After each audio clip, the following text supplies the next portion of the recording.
Alright, so this is a suggestion via Discord. The name of the video is just announced. New York starting to evict migrants. This is coming from the channel NYC Uncovered. And if you'd like this type of content, make sure you guys go ahead and check out their channel. It's great, guys. Alright, let's jump into it. Let's check it out. The link will also be in the description for you guys. You won't believe what's happening to migrants in New York. This is the biggest deportation spree the city has ever seen. There's been a surge in gang-related crimes in New York City lately, and the city is finally addressing its migrant situation. However, not everything is set in stone, because there's one factor that could still disrupt this new policy. All right. And his name is Joe Biden. And that's going to happen if that's the factor. Oh, yeah, he's going to do it. New York City is evicting 3,500 migrant families from the shelters where they are currently housed. Okay. The New York Times reports families who've been at the shelters longer than 60 days will have to reapply. New York City is set to begin the process of evicting migrant families from city-run shelters. Now 3 fewer homeless encampments in the city. As the city continues to look for places to house migrants. Shelter system has been at the breaking point for months. Since spring 2022, New York City has set up a widespread system of emergency shelters and temporary tent communities to accommodate tens of thousands of asylum seekers who have arrived seeking assistance over the last 2 years. Currently, more than 64,600 asylum seekers are residing in emergency shelters managed by the city. Okay. These shelters include repurposed hotels and large tent-like structures designed for housing. The asylum seeker population consists of single adults, adult families, and families with children. They are located throughout the city's 5 boroughs, although their distribution is not uniform. Manhattan and Queens host a larger portion of asylum seekers in shelters compared to other boroughs, with approximately 38% and 31% of all asylum seekers, respectively, as of March 3, 2024. In his statement, Mayor Adams said, the right to shelter was never intended to apply to a population larger than most U.S. cities, descending on the 5 boroughs in less than 2 years. I get that. I think we all kind of get that. I think that's probably why you decided that it was okay to call yourself a sanctuary city, right?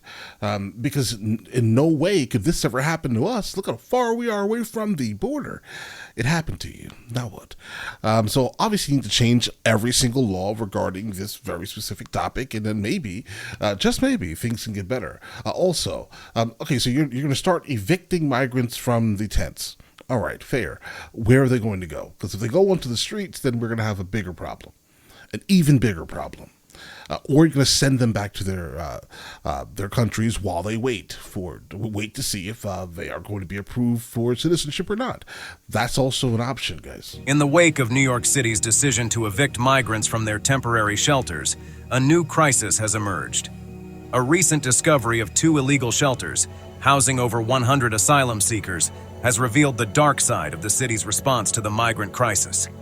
For the second time in 2 days, the NYPD has uncovered an illegal makeshift migrant shelter.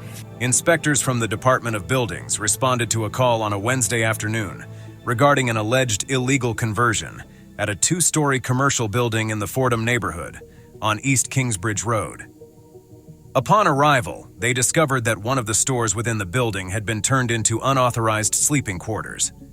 The inspectors uncovered a concerning scene inside.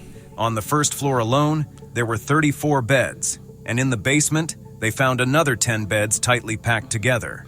And trust me, there is someone making a gigantic amount of money from this. And I guess, this is the secondary market, I guess, that's going to be popping up for... I don't know, I guess housing specifically for migrants. This will in fact make one person, I'd say, a lot of money. Moreover, they came across extension cords, e-bikes, space heaters, and hot plates on both floors.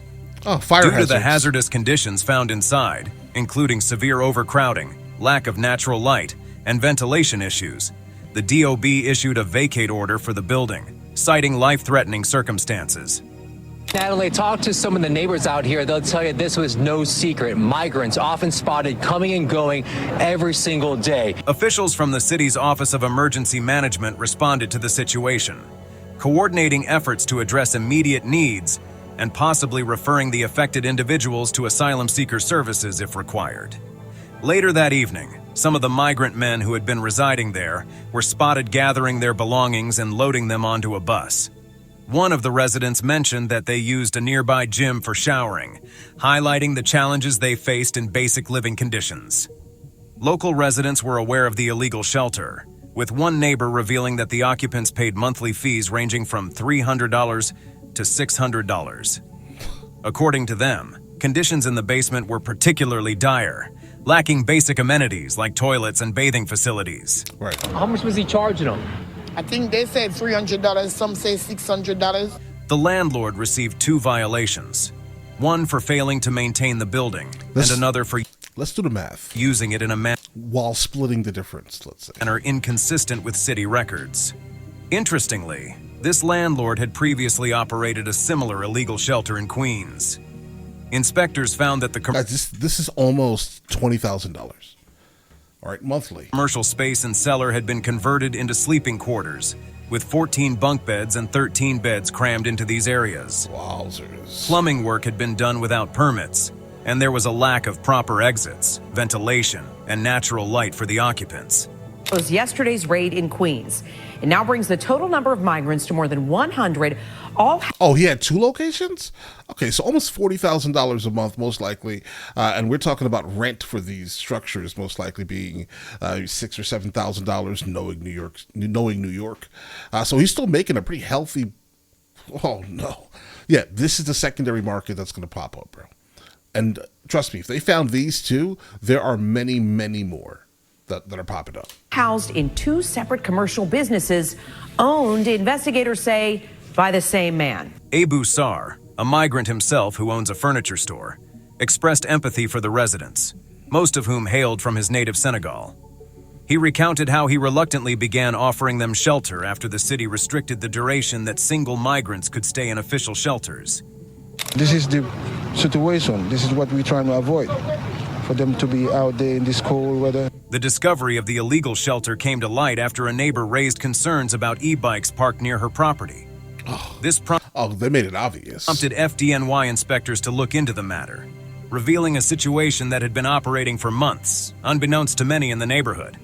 DOB issuing 2 violations to the landlord they say also operated an illegal migrant shelter at a furniture store in South Richmond Hill, Queens. Worse still, it has been revealed that the city is spending millions of dollars to pay slumlords to convert some properties into shelters, despite the inherent risks. Not only does this put migrants in danger, but it also raises serious ethical concerns about the city's priorities. A once-empty brewery building located at 133rd St. in Gowanus is undergoing a transformation into a 400-bed homeless shelter. This initiative is led by real estate investor David Levitan, who has been associated with allegations of poor building conditions in the past, as indicated by Department of Buildings permits and city records. Gowanus residents said they're not only concerned about the impact the proposed shelter could have on the neighborhood, but they say it's too close to a toxic Superfund site and is unfit for anyone to live there. Levitan, a prominent figure in the city's homeless shelter scene, has previously faced scrutiny over property maintenance and business practices, as posted in a 2021 New York Times investigation. The building, a former factory situated at the intersection of 3rd and Bond Streets, was originally zoned for manufacturing purposes. In 2018, it was listed among the Gowanus structures that locals sought to preserve as landmarks. Okay. However, nearby residents are now expressing concerns about the lack of community input regarding Levitan's conversion project. Guys, do you know how hard it is to get something rezoned anywhere near the city of Manhattan? It is nearly impossible. The fact that they just could flip a switch and then just change the zoning to potentially residential specifically for this purpose is absolutely insane. Questions have arisen regarding how the conversion of this building into a homeless shelter was approved without more extensive consultation with the you see what I'm saying here, guys? Community. Exactly. Political turf war after the city controller Brad Lander strips Mayor Adams of his emergency powers to approve contracts related to the migrant crisis. Late 2023, Mayor Eric Adams lost the ability to award emergency contracts without following the usual competitive bidding process. This change came after a medical services provider, DACO, came under scrutiny for allegedly providing spoiled meals to migrants under a no-bid contract worth $432 million. Guys, people are listen. This is not going to stop. All right. We can keep talking about it, and now that I'm starting to see kind of the behind the scenes aspects of it, I'm not sure this is going to stop. How can it stop? It can't. There's too much money in it. Right? There are too many people getting rich from this. All they literally have to do is literally give a portion of the yearly contracted money, okay, to some random politician, and that politician will do their bidding. You can't close these borders, bro. Look how much money we're making. This is just nothing but corruption. Additionally, the state has pointed out that the city has not utilized available sites across the 5 boroughs, like convention centers, armories, racetracks, and college dorms, capable of housing up to 3,000 people. Currently, more than 70,000 migrants are being accommodated across these boroughs. The Department of Buildings issued the permit in November for the conversion of the commercial building on 133rd Street into a transient lodging house, featuring 16 sleeping room accommodations with a total of 400 beds along with associated offices. But during a recent visit, there was no evident activity at the location, though neighbors have noticed workers inside installing drywall partitions in recent days. Okay. According to a spokesperson from the Department of Buildings, the proposed use for transient accommodations and hotels is permitted in M1 districts. The permit specifies that the shelter will be managed by a philanthropic or nonprofit institution, sponsored by the Department of Homeless Services, and the certificate of occupancy will be discontinued once the shelter ceases its operations. The city's Department of Social Services says Bragg's Home Care Corp will provide wraparound services and case management for residents. It says with more than 178,000 migrants in the city now, quote, additional capacity is desperately needed. A spokesperson from the Department of Homeless Services has confirmed that Bragg's Home Care Corp, a home health care provider, will oversee operations at 133rd Street, and the site is scheduled to open in the summer of 2024. Yeah, but how much are they getting paid? Yeah, a recent letter from the Housing Preservation and Development Office, part of a permit application, reveals that Bragg's Home Care Corp has secured a 9-year lease with the building owner. The Department of Homeless Services declined to comment on the city's financial arrangement with the nonprofit for running the site. Guys, follow the money. Follow Bragg's the money. Home Care Corp plans to maintain 24-hour on-site security and establish a round-the-clock hotline for community concerns. They are dedicated to ongoing community involvement regarding the emergency shelter. Local elected officials and community leaders were informed several months in advance about the shelter. If you ask the majority of people, they might support it, but the people who are actually going to meetings and who have the time to organize and go to those meetings, they're the ones who are more vocal about it, and they're the ones who might be rejecting. Now, if you are wondering why this project is receiving so much backlash, here's a little backstory. All right, let's go. In September, 133rd Street owner LLC, represented by Yosef Rabinowitz, purchased the building for $19.5 million from longtime owner. HFK Inc. Levitan's Liberty One Group shares an address with the LLC, and Yosef Rabinowitz, also known as JoJo, is a partner at this company. Levitan is identified as the building's owner in documents accompanying the Department of Buildings permit application. Okay. Both Levitan and Rabinowitz have faced numerous complaints from shelter residents and tenants over the years. Levitan was listed on the Public Advocate's Worst Landlord watch list. Last year, the city canceled plans for a shelter in the Bronx owned by Levitan after significant community opposition, as reported by the city. And this makes all the sense in the world now, right? If you think about generally every single large project that the government kind of puts their hands in, specifically when it comes to housing, you start to realize that it's terrible. You never want to live in government housing under any circumstance. If you can avoid it, you should run from that because it's generally terrible. And now we should understand why it's generally terrible. They're specifically hiring people that have the worst track records of being landlords in America. This year, Levitan has faced legal action twice from the Housing Preservation and Development for failing to provide hot water to tenants in 2 different buildings. Additionally, there are accusations against Liberty One related to lead poisoning cases in buildings where children were affected, according to court documents. So basically, they're getting it all pretty. These buildings are extremely old. They had plumbing put into them, obviously, multiple decades ago. A lot of water has been running through them. And then obviously, when the building went, for the most part, abandoned, what happened? They shut the water off. Then all the pipes that were still wet on the inside, the water eventually evaporated, then started to rust. Then they didn't at all replumb the entire building, but instead they just turned the water on. That's what it sounds like, and that should be criminal. All right, that is criminal, bro. Bragg's Home Care Corp., which was given $24 million by the city in mid-2023 to manage 5 shelters, has also come under scrutiny. In March, the city reported that residents at a Braggs-run shelter in Sheepshead Bay fell ill due to spoiled food, leading to multiple emergency room visits for children and adults. A spokesperson from the Department of Homeless Services assured Brownstoner that the incident was uncommon and promptly resolved. They emphasized that safeguarding residents' health and safety and addressing challenges with rapid shelter expansions are top priorities. So, if the government knows all this, why is it pressing hard on this decision? Right. Harlem residents are accusing the city of using the bait and switch tactic on them. They tell us what was built as a luxury apartment building almost 10 years ago is now being turned into a migrant shelter. Now, this is another hot topic of debate in the Big Apple that also boils down to the surge of migrants. They're actually turning this into a sanctuary for asylum seekers. The building near 130th Street was initially designed as a luxury living space with amenities like an indoor swimming pool and marble bathrooms, where residents paid market rates for a comfortable lifestyle. Okay. However, it has remained vacant for 10 years due to foreclosure on the developers. Mayor Eric Adams recently proposed converting this building into a shelter for newly arrived migrants. But this plan faced strong opposition from community members like McDaniel. Marble floors, eh? Who feel Harlem doesn't need another shelter. McDaniel emphasizes the urgent need for permanent, affordable, income-driven housing in the area. Yeah, but you just defined a piece of property that is, in fact, would never be considered affordable housing in the state of New York and never New York City. All right? I'm sorry. Have you seen a New York City apartment?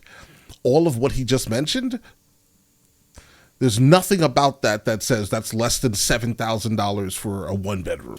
Expressing concerns about how children in the shelter would integrate into the community and attend school, given the temporary nature of the shelter environment.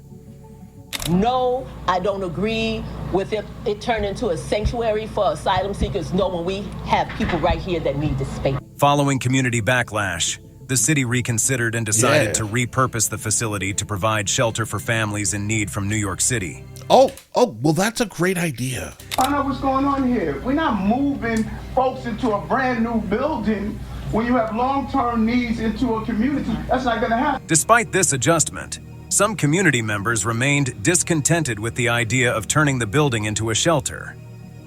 However, not everyone in Harlem opposes the concept of establishing a shelter at 2201 Adam Clayton Powell Jr., BLV.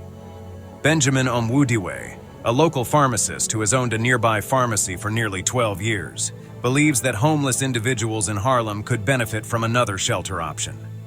The Department of Social Services is now exploring the possibility of using the building for permanent housing placements for individuals who currently rely on the city's shelter system to survive.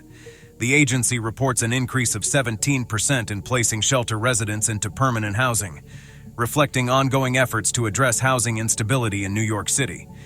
Too many homeless shelters in this community. So, here's what we have been able to make out of this situation. New York City's response to the migrant crisis has been chaotic and ineffective. Right. The city's leaders have been contradictory in their approach, requesting that migrants leave the temporary shelters while also creating new shelters that may not be safe or suitable. In the process, they have exposed migrants to criminal activities and health risks. Yeah. The result is a crisis that is not only putting the well-being of migrants at risk, but also undermining the city's reputation as a place of refuge. Ultimately, the lack of a coherent plan has only worsened the situation, and it is time for the city to rethink its approach. Yeah. You won't. Yeah. How do you rethink this approach? Get the money out of it, right? No bid contracts are crazy, bro. That just means, listen, I can go in there and say, I'm gonna go ahead and need you to give me this amount of money, and I have no competition, so I'm gonna go ahead and double it. Give me double what I ask for. I'll go ahead and do it. I'll do a terrible job for you, no problem, right? And pocket the rest of that. It is just corruption. How can this change? Change the way people are getting paid. I think that'll probably be the first initial thing, because as long as they're making that amount of money, they can always take a portion of that amount of money and give it to a politician, and that politician will leave those borders open, bro. Just a thought.